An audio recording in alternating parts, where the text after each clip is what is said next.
ഓം നമോ ഭഗവതേ വാസുദേവായ ശ്രീഹരിയേ നമഃ.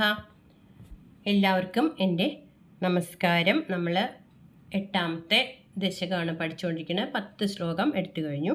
11, 12, 13 നമുക്കിന്ന് പഠിക്കാം. അതിൽ എല്ലാവർക്കും ക്ലാസ് ശ്രദ്ധിച്ച് കേൾക്കണം.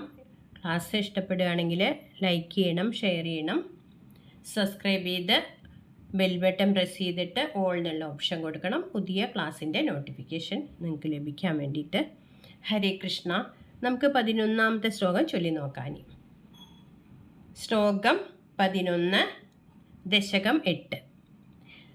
തദേദംഭോരുഹ കുട്മളം തേ കളേബരാതോയപഥേ പ്രരൂഢം ബഹിർനിരീതം പരിതഃസ്ഫുരദ്ഭിഃ സ്വധാമഭിർധ്വാന്തമലം നഗൃന്ദത്. ഹരേ കൃഷ്ണ. പദച്ഛേദം നോക്കുമ്പോൾ തദേതത് എന്നുള്ളത് തത് പ്ലസ് ഏതത് എന്ന് വരും. തത് പ്ലസ് ഏതത് അംഭോരുഹ കുട്മളം തേ എന്ന് വരും. കളേബരാത് തോയപഥേ പ്രരൂഢം ബഹി പ്ലസ് നിരീതം. അപ്പോൾ ബഹിർനിരീതം ഒന്നും കൂടി 2 ആക്കിയിട്ട് വായിക്കണം. ബഹിർനിരീതം എന്ന് ഉറപ്പിച്ച് വായിക്കും. പരിധ സ്ഫുരദ്ഭിഹി സ്വധാമഭിഹി ദ്വാന്തം പ്ലസ് അലം. സ്വധാമഭിഹി പ്ലസ് ദ്വാന്തം പ്ലസ് അലം നിഗൃന്ദത്. ഹരേ കൃഷ്ണ. അന്വയപ്രകാരം നോക്കുമ്പോൾ തത് ഏതത് അംഭോര കുഡ്മളം, ആ താമരമൊട്ട്. അതായത് കഴിഞ്ഞ ശ്ലോകത്തിൽ നമ്മൾ പഠിച്ചു, ഒരു താമരമൊട്ട് ഉയർന്നു വന്നു ഭഗവാന്റെ നാഭിയിൽ നിന്ന്. ആ താമരമൊട്ട് തേ കളേബരാത്, അങ്ങയുടെ കളേബരത്തിൽ നിന്ന് പറഞ്ഞ ശരീരത്തിൽ നിന്ന്, തോയപദേ ജലമാർഗത്തിൽ, പ്രളയജലമാണ്, എല്ലാവരുടെയും ജലം മാത്രമേ ഉള്ളൂ പ്രളയത്തിൽ. ആ പ്രളയജലത്തിൽ പ്രരൂഢം മുളച്ച് വേരുറച്ചിട്ട് മുളച്ച് വരികയാണ്. എന്നിട്ട് ബഹി നിരീതം പുറത്തേക്ക് പുറത്തേക്ക് ഉയർന്നു വന്നു. എന്നിട്ട് അത് ഉയർന്നു വന്നപ്പോൾ പരിതഹ പറഞ്ഞ ചുറ്റും, ആ ചുറ്റുമുള്ള ഭാഗങ്ങളെ മുഴുവൻ സ്ഫുരദ്ഭി അതിൻ്റെ സ്ഫുരണങ്ങൾ കൊണ്ട് സ്വധാമഭി തൻ്റെ ധാമങ്ങളാൽ, ആ താമര കൊണ്ട് ദ്വാന്തം ഇരുട്ടിനെ അലം നഗൃന്ദത് പൂർണ്ണമായി ഇല്ലായ്മ ചെയ്തു, നശിപ്പിച്ചു എന്നർത്ഥം. ഭഗവാന്റെ ശരീരത്തിൽ നിന്നും പുറത്തു വന്ന ആ പ്രളയജലത്തിൽ ഉറച്ച് പുറത്തേക്ക് വന്ന ആ താമരമൊട്ട് അതിൽ നിന്നും ഉയരുന്ന ദീപ്രകാശങ്ങളെ കൊണ്ട് ചുറ്റുമുള്ള പ്രളയത്തിലെല്ലാം നശിച്ചിട്ട് എല്ലാം ഭഗവാനിൽ ലയിച്ചിട്ട് ഇരുട്ട് മാത്രമേ ഉള്ളൂ എന്ന് പറഞ്ഞു. ആ അന്ധകാരത്തെ അത് പൂർണ്ണമായി നശിപ്പിച്ചു താമര ഉയർന്നു വന്നപ്പോൾ എന്ന് പറയുന്നു. താമര ജലത്തിൻ്റെ അടിയിൽ ഉറച്ച് അതിൽ കിഴങ്ങി നിന്ന് മുളച്ച് ജലത്തിന് മുകളിൽ പൊന്തുമ്പോൾ അത് ഉറച്ചിരിക്കുന്ന ജലത്തിന് കീഴിലുള്ള ഭൂമിയിലാണ്. അവിടെ വിവരിക്കുന്ന ആ ദിവ്യമായ താമരമൊട്ട് കാരണജലത്തിൻ്റെ മുകളിൽ കാണപ്പെടുന്നത് ഉണ്ടെങ്കിലും അത് അടിയിൽ ആധാരമില്ലാതെ ജലത്തിൽ പൊന്തിക്കിടക്കുകയല്ല, ഭഗവാന്റെ കളേബരത്തിൽ ഉറച്ചു നിൽക്കുകയാണത്. അപ്പോൾ ജലത്തിന് പുറത്തു വന്ന ദിവ്യപത്മം വളരെ പ്രകാശപൂർണമായിരുന്നു. അതിൻ്റെ പ്രകാശം ചുറ്റും വ്യാപിച്ചു. അപ്പോൾ ആ പ്രകാശം ചുറ്റുമുള്ള ഇരുട്ടിനെ നശിപ്പിച്ചു. കാലവും കർമ്മവും ജീവനിഭങ്ങളും ഒക്കെ ഭഗവാനിൽ ലയിച്ചു. പ്രളയത്തിൽ നിന്ന് നമ്മൾ പഠിച്ചു മുൻപത്തെ ശ്ലോകത്തിൽ, ദശകങ്ങളിൽ. അതൊക്കെ സൂക്ഷ്മമായിട്ട് ഈ താമരമൊട്ടിൽ സൂക്ഷ്മമായി ഇരുന്നിട്ടാണ് ഈ താമരമൊട്ട് പൊങ്ങി വരുന്നത്. അപ്പോൾ പ്രപഞ്ചമായി തീർന്ന പ്രപഞ്ചത്തിലുള്ള എല്ലാ ചൈതന്യങ്ങളും അത് മുഴുവനും ലയിച്ചു ചേർന്നിട്ടുള്ള സ്വയം പ്രകാശരൂപമായ ആ ഭഗവാന്റെ സത്വത്തിൽ നിന്നുണ്ടായ ആ താമര ദിവ്യപത്മം എല്ലാ പ്രകാശ സ്രോതസ്സുകളുടെയും സൂക്ഷ്മ ചൈതന്യം അതിൽ ഉൾക്കൊണ്ടിട്ടുണ്ട് എന്നർത്ഥം. ആ സൂക്ഷ്മ ചൈതന്യം ഉൾക്കൊണ്ട ആ താമരമൊട്ട് പ്രളയജലത്തിൽ നിന്ന് ഉയർന്നു വന്നപ്പോൾ അതിൽ നിന്നും പ്രസരിപ്പിച്ച പ്രകാശമാലകൾ പ്രളയത്തിലുണ്ടായ അന്ധകാരത്തെ പൂർണ്ണമായി നശിപ്പിച്ചു. ആ അന്ധകാരം എന്ന് പറഞ്ഞാൽ എന്താണ്? അജ്ഞാനവും ആലസ്യം ഉറക്കത്തിൻ്റെ പ്രതീകമാണ് അന്ധകാരം. അപ്പോൾ കാലത്തിൻ്റെ ശക്തി ഉണർന്ന് പ്രപഞ്ചത്തിൻ്റെ പ്രവർത്തനം തുടങ്ങിയപ്പോൾ ഈ ആലസ്യവും ഉറക്കവും ഒക്കെ പോയി അവിടെ പ്രകാശമായി എന്ന്, ഉണർവായി എന്ന് നമുക്ക് പറഞ്ഞു തരുന്നു. ഹരേ കൃഷ്ണ. നമുക്കിനി 8ാമത്തെ ദശകത്തിൽ 12ാമത്തെ ശ്ലോകം ചൊല്ലാം. സംഫുല്ലപത്രേ നിതരാം വിചിത്രേ തസ്മിൻ ഭവദ്ധീരധൃതേ സരോജേ സപത്മജന്മാ വിധിരാവിരാസി സ്വയം പ്രബുദ്ധാഖില വേദരാശിഃ. ഹരേ കൃഷ്ണ. പദച്ഛേദം. സംഫുല്ലപത്രേ നിതരാം വിചിത്രേ തസ്മിൻ ഭവത് പ്ലസ് വീര്യധൃതേ, അപ്പം ഭവദ്ധീരധൃതേ സരോജേ സ പത്മജന്മ വിധി പ്ലസ് ആവിരാസീത്, അപ്പം വിധിരാവിരാസീത് രാ ചേർത്ത് വായിക്കണം.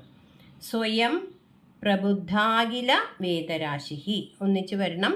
പ്രബുദ്ധാഖില വേദരാശിഃ എന്ന് ഒന്നിച്ച് പറയണം. ഹരേ കൃഷ്ണ.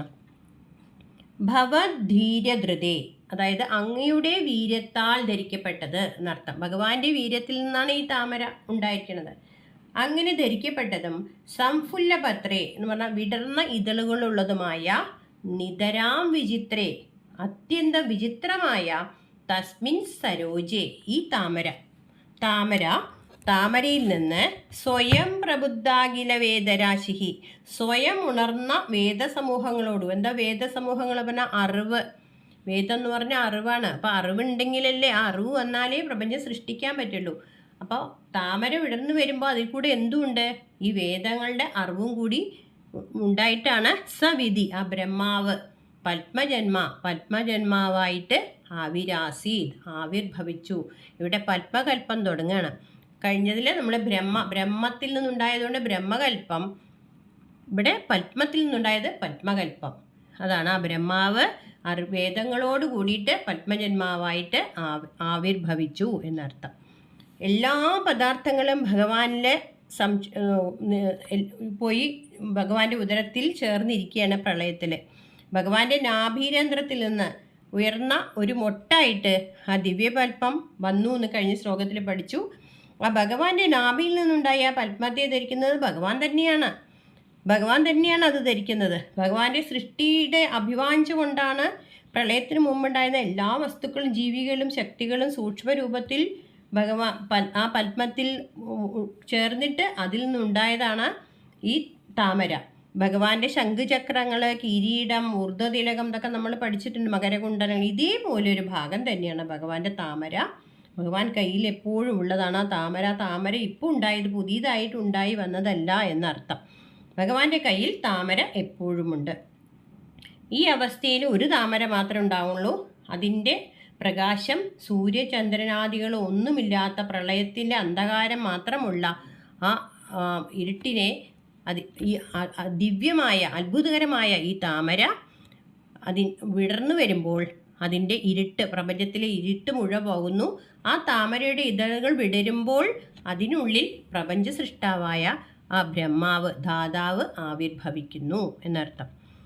ഇതളുകളൊക്കെ വിടർന്ന് പൂവിടരുമ്പോൾ അതിനോടത്ത് സഹസ്രശാഖമായ വേദവും ഉണർന്ന് പുറത്തേക്ക് വരുന്നു. താമര പൂർണ്ണമായി വിടർന്നപ്പോൾ അതിനുള്ളിൽ ആവിർഭവിച്ച ബ്രഹ്മാവിനോടൊപ്പം വേദങ്ങളും ഉണ്ടായിരുന്നു. ബ്രഹ്മാവിന് ആ വേദങ്ങളുടെ അറിവ് ഭഗവാൻ കൊടുത്തിരുന്നു, അനുഗ്രഹിച്ചിരുന്നു എന്നർത്ഥം.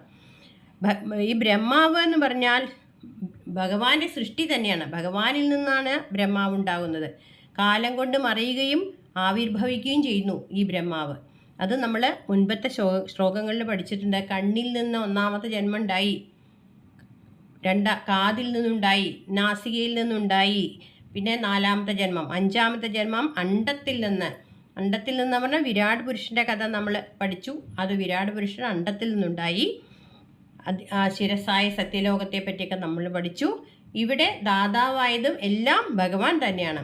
ശിരസായ സത്യലോകത്തിൽ ഭഗവാൻ സ്വയം ദാതാവായിട്ട് വന്നു എന്ന് കഴിഞ്ഞ അതും നമ്മൾ പഠിച്ചു. ഏഴാമത്തെ ആവിർഭാവമാണ് ഇവിടെ വിവരിക്കുന്നത്.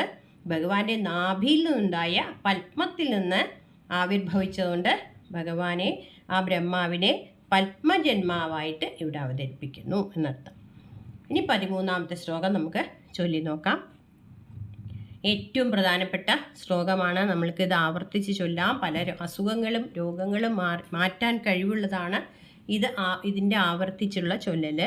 അപ്പം എല്ലാവരും ഇത് ബൈഹാർട്ട് പഠിച്ചു വയ്ക്കാം. അസ്മിൻ പരാത്മൻ നനുപാത്മകൽപേ ത്വമിത്തമുദ്ധാപിതപത്മയോനിഃ അനന്തഭൂമാ മമ രോഗരാശിം നിരുന്ധി വാതാലയ വാസ വിഷ്ണോ. ഹരേ കൃഷ്ണ. അസ്മിൻ പരാത്മൻ നനു പാത്മകൽപ്പേ. നനു എന്ന് പറയരുത്, ആദ്യത്തെ ന എന്നുള്ള ഉച്ചാരണം എപ്പോഴും നാന്നായിരിക്കണം. അപ്പം നനു പാത്മകൽപ്പേ എന്ന് വായിക്കണം, ന ആവരുത്. ത്വം ഇദ്ധം ഉദ്ധാപിത പത്മയോനിഃ. ത്വമിദ്ധം ഉദ്ധാപിത പത്മയോനിഃ പിരിക്കുമ്പോൾ ത്വം പ്ലസ് ഇദ്ധം പ്ലസ് ഉദ്ധാപിത പത്മയോനിഃ അനന്തഭൂമാ മമ രോഗരാശിം നിരുന്തി വാതാലയ വാസ വിഷ്ണു. ഹരേ കൃഷ്ണ. ഇവിടെ പറയാണ് പരാത്മൻ എന്നാണ് ഭഗവാനെ വിളിക്കുന്നത്, പരമാത്മാവായ അല്ലയോ ഗുരുവായൂരപ്പ. അസ്മിൻ പാത്മകൽപ്പേ, ഈ പാത്മകൽപ്പത്തിലാകട്ടെ, ഇദ്ധം ഇദ്ധം പറഞ്ഞതാണ് ഇപ്രകാരം, ഉദ്ധാപിത പത്മയോനിഃ ഉത്ഭവിക്കപ്പെട്ട ആ പത്മയോനിയോടുകൂടിയവനായ, ആ പത്മയോനിയെ ഉത്ഭവിച്ചനായ വാതാലയവാസ, ഹേ വാതാലയത്തിൽ വസിക്കുന്നവനെ വിഷ്ണു ഭഗവാനെ, അനന്തഭൂമാത്വം അനന്തമായ മാഹാത്മ്യത്തോടു കൂടി അവിടുന്ന് മമ രോഗരാശിയും എൻ്റെ രോഗസമൂഹത്തെ നിരോധിക്കണമേ എന്ന് പ്രാർത്ഥിക്കണു. നമുക്ക് വേണ്ടി ഭട്ടതിരിപ്പാട് പ്രാർത്ഥിക്കുന്നു. പരമാത്മസ്വരൂപനായ ഗുരുവായൂരപ്പനോട് പറയാണ്, ഈ ആത്മകൽപ്പത്തിൽ ഇപ്രകാരം താമരയിൽ നിന്ന് ഉത്ഭവിച്ച ദാതാവിനെ ജനിപ്പിച്ചവനായ വാതാലയവാസിയായ വിഷ്ണുവും അനന്തമായ മഹാത്മ്യങ്ങളുള്ളതുമായ ഭഗവാൻ എൻ്റെ രോഗരാശികളെ നിരോധിക്കണമേ എന്ന് പറയുന്നു. ഇവിടെ അഭ്യർത്ഥിക്കുകയാണ് ഭഗവാനോട്. ഭട്ടതിരിപ്പാട് നമ്മുടെ എല്ലാം പ്രതിനിധിയായിട്ട് ചെയ്യുന്ന അപേക്ഷയാണ് എന്ന് പറയാം. എല്ലാ മനുഷ്യരും എല്ലാ ജീവികളും രോഗരാശികളാൽ ബന്ധിക്കപ്പെട്ടിരിക്കുന്നു. ആർക്കും രോഗമില്ലാത്തവരില്ല. പലതരത്തിലാവാം, രോഗം തന്നെ ആയിക്കൊള്ളുന്നില്ല. രോഗം ശരീരത്തിനോ മനസ്സിനോ ഏത് പ്രകാരത്തിലുള്ള രോഗമായാലും അതിൻ്റെ ചികിത്സയ്ക്ക് വൈദ്യൻ മാത്രം പോരാ, രോഗങ്ങളെ നിരോധിക്കാൻ ഭഗവാന്റെ കാരുണ്യമായ ഒരു കടാക്ഷം മതി എന്നാണ് ഇവിടെ സ്ഥാപിച്ചെടുക്കുന്നത്. ഭഗവാൻ എങ്ങനെയാണ്? അനന്തഭൂവാണ്. ഭഗവാന്റെ മഹിമയ്ക്ക് അന്തമില്ല എന്ന് പറയുന്നു. ഭഗവാൻ വിഷ്ണുവാണ്. വിഷ്ണു പറഞ്ഞാൽ സർവ്വവ്യാപിയാണ് എന്നർത്ഥം. പ്രപഞ്ചമായി സ്വയം വ്യാപിച്ച് ചൈതന്യ സ്വരൂപവാനാണ് ഭഗവാൻ. തന്നെയാണ് പ്രപഞ്ചമായിട്ട്, പ്രപഞ്ചത്തിൽ അല്പമാത്രമായ ഒരു അണുവായിട്ട് കണക്കാക്കണം. ഭൂമി എന്ന് പറയുന്നത് ഈ പ്രപഞ്ചത്തിൽ എവിടെയോ ഒരു കുത്തു പോലെ ഉള്ളൂ, ഇത്രയും വലിയ ഭൂമി. ആ ഭൂമിയുടെ ഉള്ളിൽ നമ്മളൊരു കുത്തു പോലെ ഉള്ളൂ, നമ്മളെ പോലുള്ളവർ.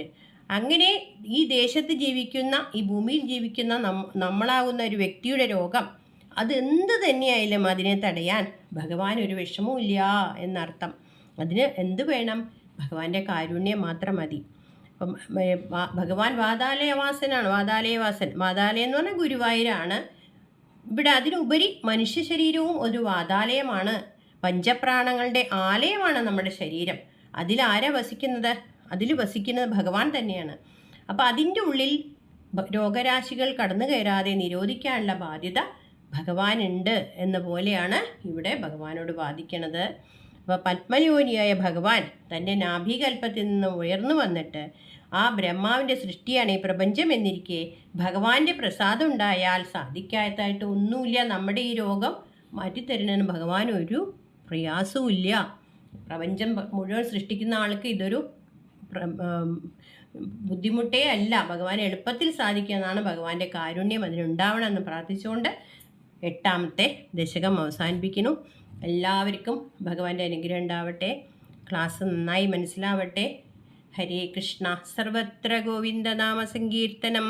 ഗോവിന്ദ ഗോവിന്ദ. നാരായണാഖില ഗുരോ ഭഗവൻ നമസ്തേ.